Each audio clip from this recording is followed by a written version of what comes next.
السلام عليكم ورحمة الله تعالى وبركاته. بسم الله الرحمن الرحيم.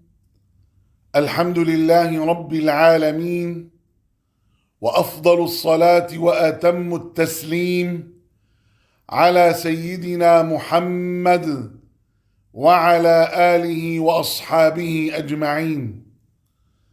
اللهم علمنا ما ينفعنا وانفعنا بما علمتنا وزدنا علما وفقها في الدين، وأعطنا سؤلنا واقض لنا حوائجنا على الوجه الذي يرضيك عنا برحمتك يا أرحم الراحمين. أيها الإخوة الكرام، فضل العلم والتفقه في الدين. يقول ربنا سبحانه وتعالى في القرآن الكريم في سورة التوبة: وما كان المؤمنون لينفروا كافة فلولا نفر من كل فرقة منهم طائفة ليتفقهوا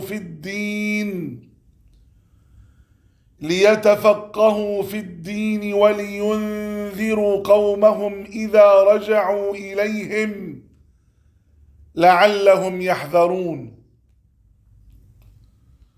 ويقول سيدنا محمد صلى الله عليه وسلم في الحديث الذي أخرجه الإمام البخاري رحمه الله تعالى والإمام مسلم رحمه الله تعالى في صحيحيهما: من يرد الله به خيرا يفقهه في الدين ويلهمه رشده، أو كما قال عليه الصلاة والسلام. أيها الإخوة الكرام، ومعنى قول سيدنا محمد صلى الله عليه وسلم يفقهه في الدين: تعريف الفقه هو لغة الفهم، وفي اصطلاح الفقهاء هو العلم بالأحكام الشرعية العملية المكتسب من أدلتها التفصيلية. وما هو الغرض من تعلم الفقه؟ الغرض منه هو معرفة علاقة الإنسان بربه على وجه صحيح، وهذا يسمى بفقه العبادات، ومعرفة علاقته بالمخلوقات على وجه صحيح، وهذا يسمى بفقه المعاملات. فمن ترك هذا العلم عرض نفسه للوقوع في الخطأ في أعماله، فإن سلمت له ناحية فلن تسلم له بقية النواحي. لذلك قال الإمام الشافعي رحمه الله تعالى: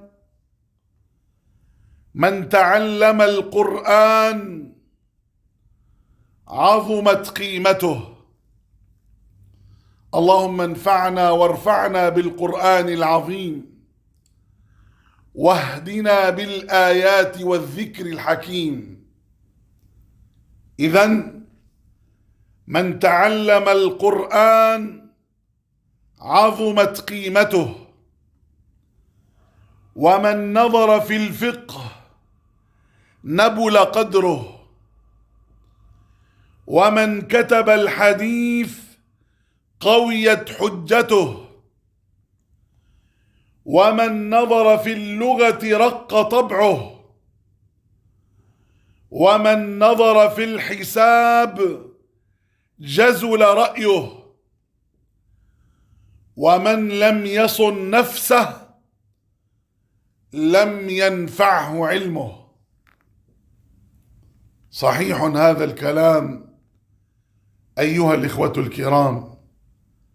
لذلك نسأل الله العظيم رب العرش العظيم أن يعلمنا ما ينفعنا، وأن ينفعنا بما علمنا، وأن يزيدنا علما وفقها في الدين، إنه ربنا سميع قريب مجيب للدعاء.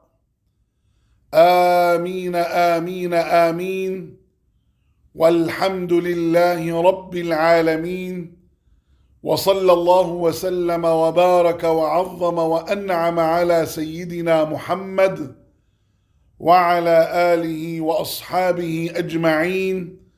والسلام عليكم ورحمة الله تعالى وبركاته.